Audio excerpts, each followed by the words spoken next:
भगवान के परम भक्त विदुर जी ने अपने अति दुस्त्यज कुटुंबियों को भी छोड़कर पृथ्वी के विभिन्न तीर्थों में विचरण किया था। उस यात्रा में मैत्रेय ऋषि के साथ अध्यात्म के संबंध में उनकी बातचीत कहाँ हुई तथा मैत्रेय जी ने उनके प्रश्न करने पर किस तत्व का उपदेश किया, उन्होंने अपने भाई बंधुओं को क्यों छोड़ा और फिर उनके पास क्यों लौट आए। जय श्री कृष्ण भक्तों, राधे राधे। वैष्णव परिवार भक्ति रस में आपका बहुत बहुत स्वागत है। आज के एपिसोड में हम श्रवण करेंगे द्वितीय स्कंध में 10वां अध्याय, जिसमें कि भागवत के 10 लक्षण बताए गए हैं।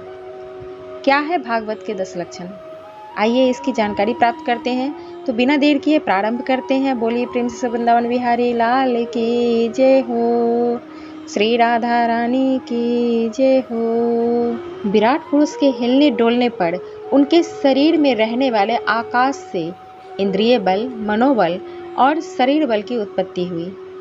ये छोटी छोटी बातें हैं जिन्हें हम नहीं समझ पाते हैं। भगवान का ही सब कुछ सार अंश भगवान का ही है। श्री सुखदेव जी कहते हैं, परीक्षित, इस भागवत पुराण में सर्ग, विसर्ग, स्थान, पोषण, उति, मनवंतर, ईशानु कथा, निरोध, मुक्ति और आश्रय, इन 10 विषयों का वर्णन है। इनमें जो 10वां आश्रय तत्व है उसी का ठीक ठीक निश्चय करने के लिए कहीं श्रुति से, कहीं तात्पर्य से और कहीं दोनों के अनुकूल अनुभव से महात्माओं ने अन्य 9 विषयों का बड़ी सुगम रीति से वर्णन किया है। ईश्वर की प्रेरणा से गुणों में क्षोभ होकर रूपांतर होने से जो आकाश आदि पंचभूत, शब्दादि तंत्र मात्राएं, इंद्रियां, अहंकार और महत्व की उत्पत्ति होती है, उसको सर्ग कहते हैं। उस विराट पुरुष से उत्पन्न ब्रह्मा जी के द्वारा जो विभिन्न चराचर सृष्टियों का निर्माण होता है, उसका नाम है विसर्ग। प्रतिपदनाश की और बढ़ने वाली सृष्टि को एक मर्यादा में स्थिर रखने से भगवान विष्णु की जो श्रेष्ठता सिद्ध होती है, उसका नाम स्थान है। अपने द्वारा सुरक्षित सृष्टि में भक्तों के ऊपर उनकी जो कृपा होती है, उसका नाम है पोषण। मनवंतरों के अधिपति जो भक्त भक्ति और प्रजा पालन रूप शुद्ध धर्म का अनुष्ठान करते हैं, उसे मनवंतर कहते हैं। जीवों की वे वासनाएं जो कर्म के द्वारा उन्हें बंधन में डाल देती हैं, उसे उति नाम से कही जाती है। भगवान के विभिन्न अवतारों के और उनके प्रेमी भक्तों की विविध आख्यानों से युक्त गाथाएं ईश्वर कथा है। जब भगवान योग निद्रा स्वीकार करके शयन करते हैं, तब इस जीव का अपनी उपाधियों के साथ उनमें लीन हो जाना चाहिए। उसे निरोध कहते हैं। अज्ञान कल्पित कर्तृत्व, भोक्तृत्व आदि आत्मान भाव का परित्याग करके अपने वास्तविक स्वरूप परमात्मा में स्थित होना ही मुक्ति है। परीक्षित, इस चराचर जगत की उत्पत्ति और प्रलय जिस तत्व से प्रकाशित होते हैं, वह परब्रह्म ही आश्रय है। शास्त्रों में उसी को परमात्मा कहा गया है। जो नेत्र आदि इंद्रियों का अभिमानी दृष्टा जीव है, वही इंद्रियों के अधिष्ठात्र देवता सूर्य आदि के रूप में भी, और जो नेत्र गोलक आदि से युक्त दृश्य देह है, वही उन दोनों को अलग अलग करता है। इन तीनों में यदि एक का भी अभाव हो जाए तो दूसरे 2 की उपलब्धि नहीं हो सकती।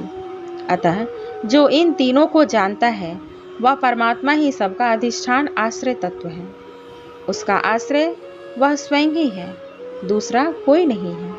जब पूर्वोक्त विराट पुरुष ब्रह्मांड को फोड़कर निकला, तब वह अपने रहने का स्थान ढूंढने लगा और स्थान की इच्छा से उस शुद्ध संकल्प पुरुष ने अत्यंत पवित्र जल की सृष्टि की। विराट पुरुष नर से उत्पन्न होने के कारण ही जल का नाम नार पड़ा, और उस अपने उत्पन्न किए हुए नार में वह पुरुष 1000 वर्षों तक रहा।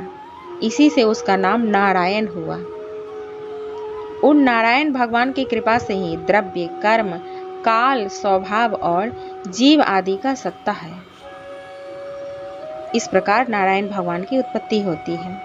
उनके अपेक्षा कर देने पर और किसी का अस्तित्व नहीं रहता। उन अद्वितीय भगवान नारायण ने योग निद्रा से जागकर अनेक होने की इच्छा की। तब अपनी माया से उन्होंने अखिल ब्रह्मांड के बीज स्वरूप अपने सुवर्ण वीर्य को 3 भागों में विभक्त कर दिया: अधिदेव, अध्यात्म और अधिभूत। परीक्षित, विराट पुरुष का एक ही बीड़ी 3 भागों में कैसे विभक्त हुआ, वो सुनो। विराट पुरुष के हिलने डोलने पर उनके शरीर में रहने वाले आकाश से इंद्रिय बल, मनोबल और शरीर बल की उत्पत्ति हुई। उनसे इन सब का राजा प्राण उत्पन्न हुआ। जैसे सेवक अपने स्वामी राजा के पीछे पीछे चलते हैं, वैसे ही सबके शरीर में प्राण बल के प्रबल होने पर ही सारी इंद्रियां प्रबल रहती हैं, और जब वह सुस्त पड़ जाता है तब सारी इंद्रियां भी सुस्त हो जाती हैं। जब प्राण जोर से आने जाने लगा तब विराट पुरुष को भूख प्यास का अनुभव हुआ। खाने पीने की इच्छा करते ही सबसे पहले उनके शरीर में मुख प्रकट हुआ। मुख से तालु और तालु से रसनेंद्रिय प्रकट हुई। इसके बाद अनेकों प्रकार के रस उत्पन्न हुए जिन्हें रसना ग्रहण करती है। जब उनकी इच्छा बोलने की हुई तब वाक इंद्रिय, उसके अधिष्ठात्र देवता अग्नि और उनका विषय बोलना, ये तीनों प्रकट हुए। इसके बाद बहुत दिनों तक उस जल में ही वे रुके रहे। श्वास के वेग से नासिका छिद्र प्रकट हो गए। जब उन्हें सूंघने की इच्छा हुई तब उनकी नाक घ्राणेंद्रिय आकर बैठ गई और उसके देवता गंध को फैलाने वाले वायुदेव प्रकट हुए। पहले उनके शरीर में प्रकाश नहीं था। फिर जब उन्हें अपने को तथा दूसरी वस्तुओं को देखने की इच्छा हुई तब नेत्रों के छिद्र, उनका अधिष्ठाता सूर्य और नेतेंद्रिय प्रकट हो गए। इन्हीं से रूप का ग्रहण होने लगा। जब वेद रूप सृष्टि विराट पुरुष को स्तुतियों के द्वारा जगाने लगे तब उन्हें सुनने की इच्छा हुई। उसी समय कान, उनकी अधिष्ठात्री देवताएं, दिशाएं और श्रोतेंद्रिय प्रकट हुई। इसी से शब्द सुनाई पड़ता है। जब उन्होंने वस्तुओं की कोमलता, कठिनता, हल्कापन, भारीपन, उष्णता और शीतलता आदि जाननी चाहिए तब उनके शरीर में चर्म प्रकट हुआ। पृथ्वी में से जैसे वृक्ष निकल आते हैं उसी प्रकार उस चर्म में रोए पैदा हुए और उसके भीतर बाहर रहने वाला वायु भी प्रकट हो गया। स्पर्श ग्रहण करने वाली त्वचा इंद्रिय भी साथ ही साथ शरीर में चारों ओर लिपट गई और उससे उन्हें स्पर्श का अनुभव होने लगा। जब उन्हें अनेकों प्रकार के कर्म करने की इच्छा हुई तब उनके हाथ उग गए। उन हाथों में ग्रहण करने की शक्ति हस्तेंद्रिय तथा उनके अधिदेवता इंद्र प्रकट हुए और दोनों के आश्रय से होने वाला ग्रहण रूप कर्म भी प्रकट हो गया। जब उन्हें अभिष्ट स्थान पर जाने की इच्छा हुई तब उनके शरीर में पैर उगाए। चरणों के साथ ही चरण इंद्रिय के अधिष्ठात्र रूप में वहां स्वयं यज्ञ पुरुष भगवान विष्णु स्थित हो गए और उन्हीं में चलना रूप कर्म प्रकट हुआ। मनुष्य इसी चरणेंद्रिय से चलकर यज्ञ सामग्री एकत्र करते हैं। संतान, रति और स्वर्ग भोगने की कामना होने पर विराट पुरुष के शरीर में लिंग की उत्पत्ति हुई। उसमें उपस्थेंद्रिय और प्रजापति देवता तथा इन दोनों के आश्रय रहने वाले काम सुख का आविर्भाव हुआ। जब उन्हें मल त्याग की इच्छा हुई तब गुदाद्वार प्रकट हुआ। तत्पश्चात उसमें पायु इंद्रिय और मित्र देवता उत्पन्न हुए। इन्हीं दोनों के द्वारा मल त्याग की क्रिया संपन्न होती है। अपान मार्ग द्वारा एक शरीर से दूसरे शरीर में जाने की इच्छा होने पर नाभि द्वार प्रकट हुआ। उससे अपान और मृत्यु देवता प्रकट हुए। इन दोनों के आश्रय से ही प्राण और अपान का बिछोह यानी कि मृत्यु होती है। जब विराट पुरुष को अन्न जल ग्रहण करने की इच्छा हुई तब कोख, आंते और नाड़ियां उत्पन्न हुई। साथ ही कुक्षी के देवता समुद्र, नाड़ियों के देवता नदियां एवं तुष्टि और पुष्टि, ये दोनों उनके आश्रित विषय उत्पन्न हुए। जब उन्होंने अपनी माया पर विचार करना चाहा तब हृदय की उत्पत्ति हुई। उससे मन रूप इंद्रिय और मन से उसका देवता चंद्रमा तथा विषय कामना और संकल्प प्रकट हुए। विराट पुरुष के शरीर में पृथ्वी, जल और तेज से 7 धातुएं प्रकट हुई। त्वचा, चर्म, मांस, रुधिर, मेज, मंजा और अस्थि, इसी प्रकार आकाश, जल और वायु से प्राणों की उत्पत्ति हुई। श्रोत्र आदि सब इंद्रियां शब्दादि विषयों को ग्रहण करने वाली हैं। वे विषय अहंकार से उत्पन्न हुए हैं। मन सब विकारों का उत्पत्ति स्थान है और बुद्धि समस्त पदार्थों का बोध कराने वाली है। मैंने भगवान के इस स्थूल रूप का वर्णन तुम्हें सुनाया है।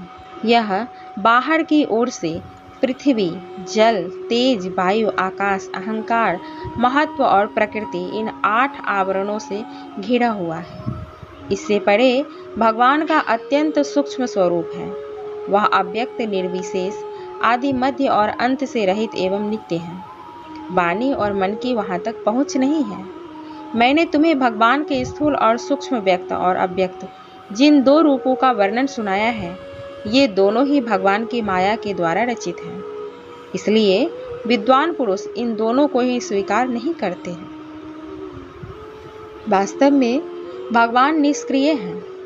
अपनी शक्ति से ही वे सक्रिय बनते हैं। फिर तो वे ब्रह्मा का या विराट रूप धारण करके वाच्य और वाचक शब्द और उसके अर्थ के रूप में प्रकट होते हैं और अनेकों नाम, रूप तथा क्रियाएं स्वीकार करते हैं। परीक्षित, प्रजापति, मनु, देवता, ऋषि, पितर, सिद्ध, चारण, गंधर्व, विद्याधर, असुर, यक्ष, किन्नर, अप्सराएं, नाग, सर्प, किमपुरुष, उरग, मातृकाएं, राक्षस, पिशाच, प्रेत, भूत, विनायक, कुष्मांड, उन्माद, द्विताल, यातुधान, ग्रह, पक्षी, मृग, पशु, वृक्ष, पर्वत, सरीसृप इत्यादि जितने भी संसार में नाम रूप हैं, सब भगवान के ही हैं। संसार में चर और अचर भेद से 2 प्रकार के तथा जरायुज, अंडज और स्वेदज और उद्भिज भेद से 4 प्रकार के जितने भी जलचर, थलचर तथा आकाशचारी प्राणी हैं, सबके सब शुभ, अशुभ और मिश्रित कर्मों के तदनुरूप फल हैं। सत्व की प्रधानता से देवता, रजोगुण की प्रधानता से मनुष्य और तमोगुण की प्रधानता से नारकीय योनियां मिलती हैं। इन गुणों में भी जब एक गुण दूसरे 2 गुणों से अभिभूत हो जाता है, तब प्रत्येक गति के 3-3 भेद और हो जाते हैं। वे भगवान जगत के धारण पोषण के लिए धर्म में विष्णु रूप स्वीकार करके देवता, मनुष्य और पशु, पक्षी आदि रूपों में अवतार लेते हैं तथा विश्व का पालन पोषण करते हैं। प्रलय का समय आने पर वे ही भगवान अपने बनाए हुए इस विश्व को कालाग्नि स्वरूप रुद्र का रूप ग्रहण करते हैं। अपने में वैसे ही लीन कर लेते हैं जैसे वायु मेघमाला को। परीक्षित, महात्माओं ने अचिंत्य स्वयं भगवान का इसी प्रकार वर्णन किया है, परंतु तत्वज्ञानी पुरुषों को केवल इस सृष्टि, पालन और प्रलय करने वाले रूप में ही उनका दर्शन नहीं करना चाहिए, क्योंकि वे तो इससे बहुत अलग हैं। सृष्टि की रचना आदि कर्मों का निरूपण करके पूर्ण परमात्मा से कर्म या कर्तापन का संबंध नहीं जोड़ा गया है। वह तो माया से आरोपित होने के कारण कर्तृत्व तत्व का निषेध करने के लिए ही है। यह मैंने ब्रह्मा जी के महाकल्प का अवान्तर कल्पों के साथ वर्णन किया है। सब कल्पों में सृष्टि क्रम एक सा ही है।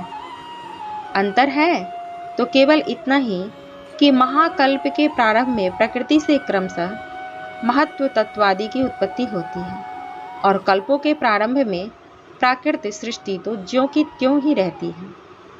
चराचर प्राणियों की व्यक्तित्व सृष्टि नवीन रूप से होती है। परीक्षित, काल का परिमाण कल्प और उसके अंतर्गत मनवंतरों का वर्णन आगे चलकर करेंगे। अब तुम पाद्म कल्प का वर्णन सावधान होकर सुनो।